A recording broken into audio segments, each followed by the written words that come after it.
everybody, this is Levont here, and we are in... Hi, hello. Welcome to the new job. It must be Jim Decoy. So, listen Jimmy, you probably already know what are you here for, but I have to explain to you your duties. Because of the overpopulation, the government decided to take extreme measures, and load executions again, you know? So, as you can see, there are two files in front of you. There, you will find the crimes of the people you're going to judge. Look carefully through the files, and when you're ready, pull the letter of a man who you think deserves death more. The task is simple on the one hand and extremely difficult on the other, so good luck. That's it? But yeah, this is on the Verge. Essentially, pretty much as you heard, I'm a dude I'm effectively judge, jury, and executioner here. So, yeah. Subject, and a little bit of the backstory as they told world's suffering from overpopulation. Go figure. And instead of doing the Thanos route of finding the Infinity Stones, they decided to reopen execution. Or at least make it more accessible, I guess. So, Alex Baldwin. At the time of arrest, Alex was 31-year-old vet of CIA who has been spying for the Russians since... Hold up there, hold up. Is that today's date or... Arrested with him was aided in abetting this espionage activity. So was this when he was arrested? Or is this... I have to think that that probably is his date of birth. 21 years old. That is... If that's true, that is incredibly young. But yeah, espionage. Jesse Creepy Clifford robbed banks and trains and engineered 2 major kidnappings of rich business executives. Okay, so the left is espionage, which I think of as the higher crime. Because that is technically treason. So, cheese. The first choice is always the most difficult. But don't worry, you'll get used to it. Okay, so there's... As you have noticed, most of these people have made some horrible things. But I understand that it's still hard to execute somebody. Maybe think of it the other way. You're saving a life. That doesn't make me feel any better. Nelson is a ruthless and violent gangster who killed 3 FBI agents. Okay. First of all, how would Nelson even know if the people who killed was an FBI agent?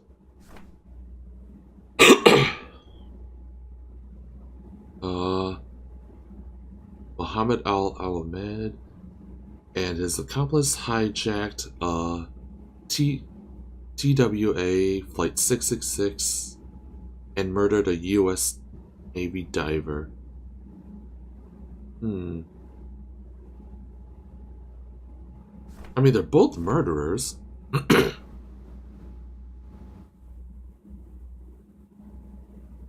Jeez.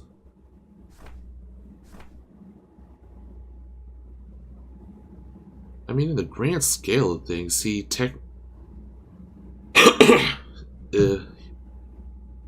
if TWA Flight 666 is an airplane, he technically is also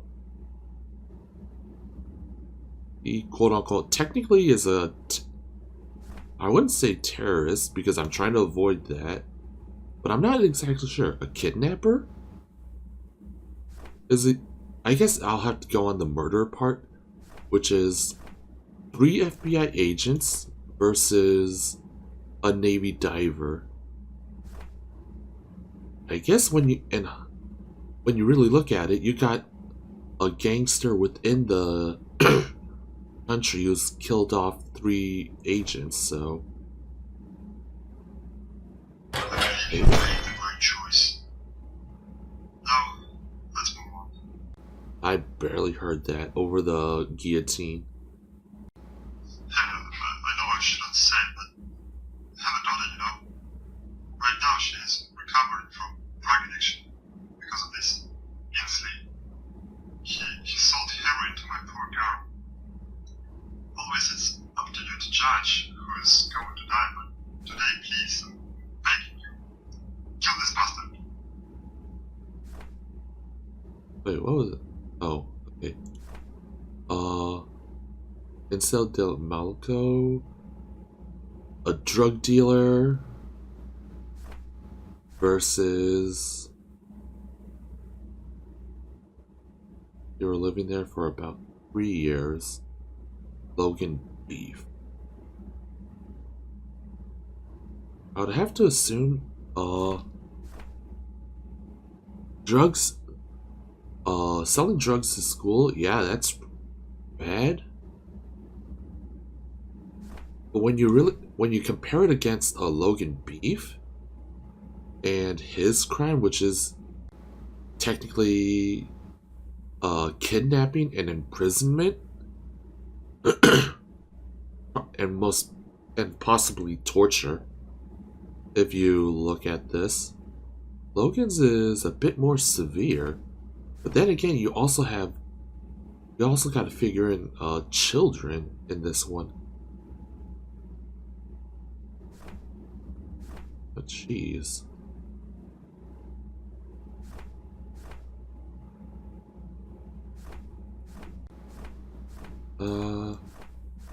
Well, I guess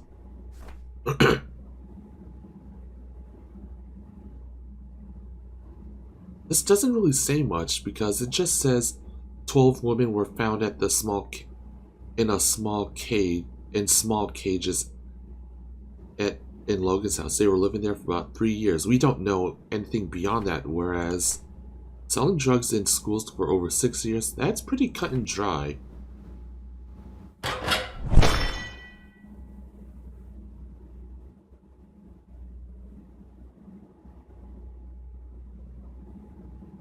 Okay.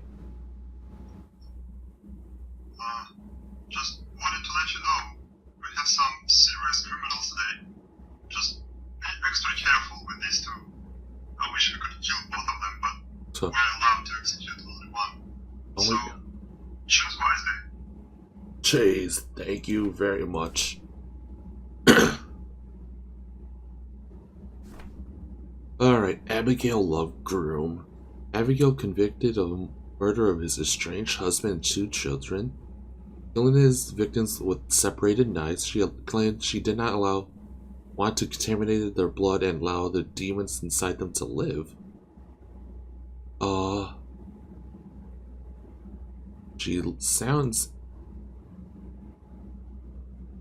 She might have an argument for insanity. Douglas was placed on leave and subject to a mental health evaluation.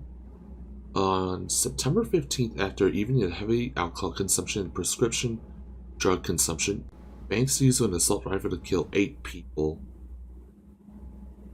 So, influence. The thing is that he was placed on leave and subjected to if he was placed on leave, he at least passed the mental health evaluation. Either that or he faked it well enough to be seen as a pest. So his only real crime is being an alcoholic, I guess. So, but this one,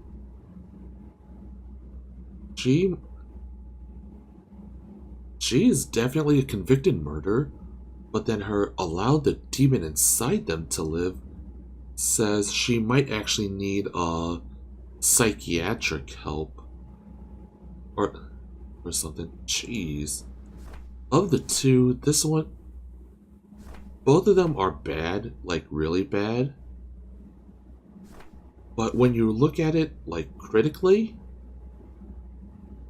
Doug's could probably use quite a few sessions of alcohol intervention, whereas Abigail would need a lot more. That's a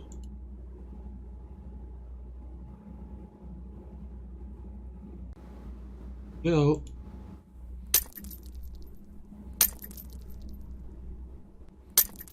Oh jeez. Hello. Huh. Hello, Slender Man. Huh.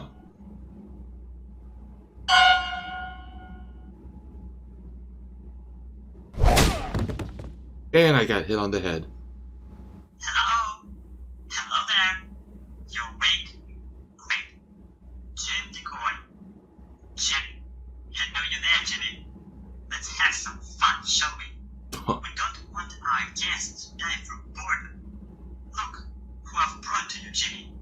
Oh, maybe because of the black leather, you didn't recognize them. Let me introduce our guests. On your left is Bill Decoy, also known as your father.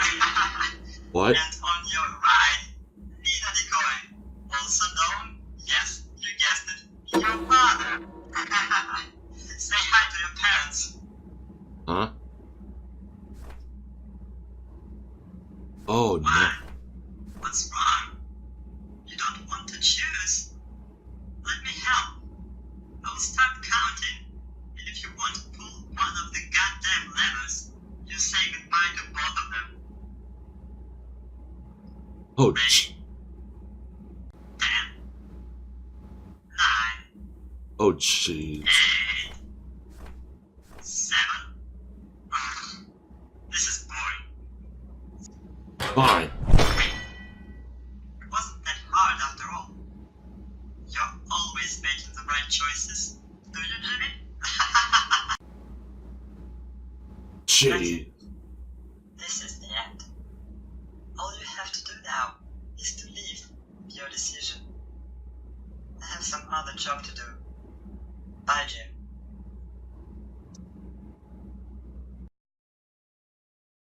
Well, that is on the Verge. God damn. I guess the game itself is decent enough. I mean, like, it kind of reminds me of, I'm trying to remember that other game that had the decision choice. I can't remember, but in terms of it gave us an interesting perspective of, well, how do you determine which life to save against which life to execute? And, well, essentially how that could be turned right on your head, especially with the last one. But, jeez. I guess, critiquing it now, I wish the voice